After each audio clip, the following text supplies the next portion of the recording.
Orc Tactical Team. Hey there guys, this is me, Malorian, and this is the Orc Tactical Team, and yeah, I'm still a little bit of a baby face. The beard isn't really back yet, but today is going to be kind of an interesting idea, and what the topic is today is that the best players lose games. Now, when you first hear that doesn't make any sense, right? Like, well, the best players lose games? What do you mean by that? Like, clearly, if somebody is really good, they win every single game. That's what they do, right? That's how you know that they're good players. And there's no denying that, of course, someone who goes to a top-level tournament and wins all their games, they're pretty damn good. That's a pretty obvious thing. The thing that I want to really get across is the importance, though, of losing. Now, if you go into a game and you crush your opponent, you don't really learn anything. The thing is, if you go into a game and you just have a plan, you execute it, it goes just the way you thought it would, what's there to do? There's no more thought to be putting into that. I mean, you can really push to try and find something, but it's more like, yep, that went the way I want it. And that's really it. Whereas wherever you go and you lose, well, there's a lot more to be gained there, right? Every time that you lose, you can analyze your play and say, well, I did this wrong, and maybe I could do this better. You know what? What if I took this unit instead of this one? Or what if I deployed this way? Or what if I spaced out this way? You really start analyzing your game because you lost, and it's something that you have to now figure out how to do and change so that next time, hopefully you do better or you win. Now, you might say, Malorian, well, I understand what you're saying, but still, winning is still the most important thing for a good player. That's how you show it. Well, I'd also challenge that idea and say that people who have crazy win records probably aren't challenging themselves enough. You get into a cycle, and I find it very dangerous for people who actually keep track of their wins and losses. It's something I used to do. I used to be guilty of this, and I specifically stopped it for a couple of reasons. One, because it was just sucking the fun out of the game. That's not what we're talking about today. But two, I was specifically avoiding players because I wanted to win. If I was going into game day, and there's several people around, it's like, wow, you're really good, you're really good, you're really good. Hey, you're new, let's play. Ha-ha, crushed them, another win, Malorian's the best. But the problem is that I'm not winning that. And so, I think, again, if you look at somebody's record, and they're like, yeah, I've won a bajillion games in a row, challenge them and say, are you making sure that you're playing your peers? Or, I mean, you don't want to say they're preying on new players, but a big part of learning this game is playing against people of equal skill. If you play against people of lower skill, you're not learning anything. You're kind of going through the routine, and it's like, yep, there goes another win.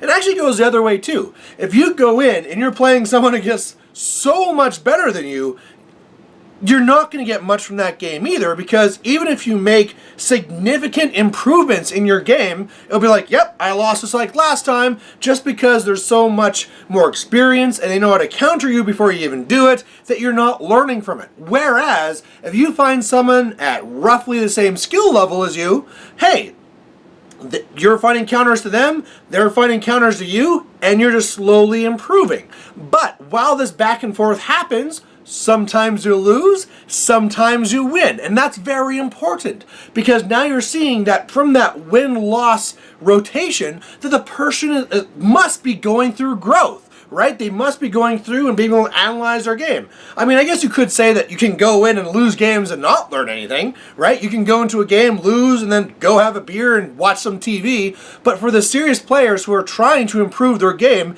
it's going to be those losses that is going to be the biggest teachers to you.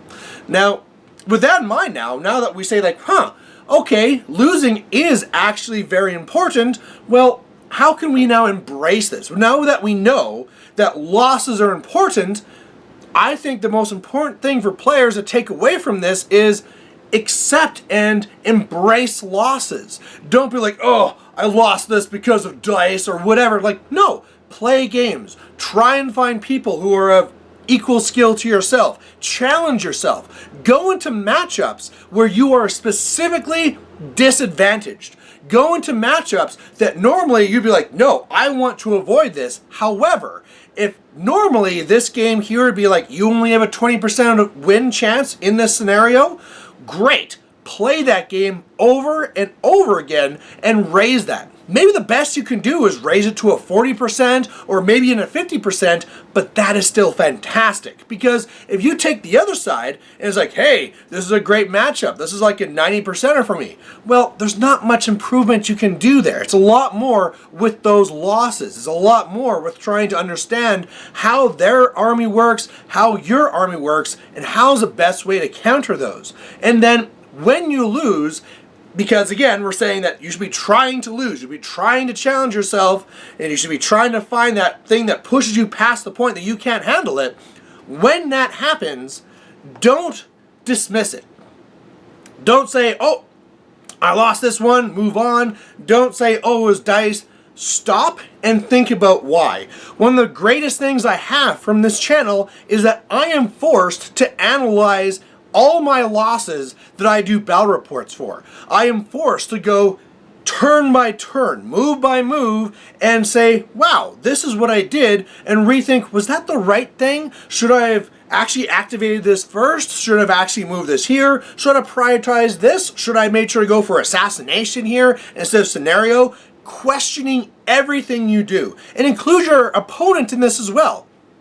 And this can be one of the hardest things for people to do, because people, it's almost like a poker game, right? You're holding your cards close and you don't want to share anything. And strategically, that is the smartest thing to do. If I'm going into a tournament and I don't want anyone to know how to counter me, I want to hold my cards close. I don't want to share my weaknesses. I don't want to share my strengths. I just want to develop me, and I don't want anybody to be a part of this. However, if you go and you include other people and you start opening up and saying, hey, this is how this game went out. I felt I did this very well. I felt that these were weaknesses. What do you think about this? And that's where you can learn so much, is in sharing and developing from those losses. They might say like, oh yeah, I didn't realize there was a weakness. Well, that's why you're trying to protect that. Or they might say that, oh, you know what, I actually thought this other thing was a weakness of your list. This is what I was really going after, and this is what I was trying to set up. It didn't actually work out this game, but I was really looking for it. And then all of a sudden I was like, oh wow, that is a big, huge hole in my list, right? Or you might say to yourself, oh yeah, I was actually setting this up because, you know, once I knocked you down, then you'd be dead. And then they can say, well no, actually I have these counters, and so that actually wouldn't have worked. Or maybe they'll force you to go through the math, and whereas you thought it'd be like an 80% success rate, well, maybe it's just like a 55, and now it's really dicey. It's so important. And so I think the biggest thing with that then is just to be completely open and completely humble, right? Go into that, play your game, challenge yourself, and then be humble enough to embrace it and talk to your opponent to learn past it. Now, of course, there's going to be the difference between the casual game that you play at your place every single week or at the game store, and then tournament time, right? Whenever it's tournament time, all of a sudden now everybody else wants to be very careful and close their lists, and that's okay, right? That's what high-level tournaments are for when you're at the top tables. I mean, again, that's a generalization. There's other people going to tournaments for other reasons, and sure, that's fine. And do that for that event, but I would say that then as soon as you're done, and if that's how you're going to play that thing, that's like you go through the tournament all closed, have your friends, have those peers that you've been working with, and then get back together. And sure, like that seems to be a normal thing, that after the tournament you get together and you go to the diner and you're like, oh, so how'd your games go? Oh, in game 2 it was this versus that, and I won by scenario. In the next game it was this versus this, and I lost because of assassination. And you're not getting into it. And that's the perfect time when you should, right? If you're going to hold your cards during the tournament, after, when you're talking to your peers, that's when you need to do your analysis. And it's tough. It's not fun. It's not glamorous. What you want to do is be making more lists and making more, or playing more games. But that time there, where you're sitting with your group, your equal peers of skill level, and you're saying, in this game, I lost it. You know, I deployed like this, and it turned out that this matchup didn't work out, and I really thought this was going to be able to counter this, but I forgot about this interaction. And then they can pipe in too. Oh, well, did you consider this? How did this work out? And then not only is it helping you, it's helping them. And all of a sudden, your group is going to be improving. And I think that's a big thing too, is to start thinking about that it's not about trying to have a strong player, it's about having a strong group, right? You can try and do your best and try and be the shooting star that's going to just burst out and win all the trophies, but that's not really how it works. What you're really going to probably want to do is try and find a group of people of relatively equal skill and then start working together, because that's how you're really going to improve. And also now you can be going to out-of-town tournaments together, to conventions, and you're going to be doing way, way better than if you just kind of like, oh, I'm just going to focus on me, I'm going to focus on crushing all these guys. Ha! Do you know I have a 30-game win record? All right, let's go to the con. And you get your ass kicked by the person who is losing and learning from it. So there you go, guys. There's our topic about this, about how the best players lose. And again, I do these because I want to interact and talk about these things with you. It's not a one-time like lecture to you. I want to talk about this in the comments. So please post down there whether you agree or disagree, and let me know what you think. So anyway, guys, thanks for watching, and we'll catch you later. Bye.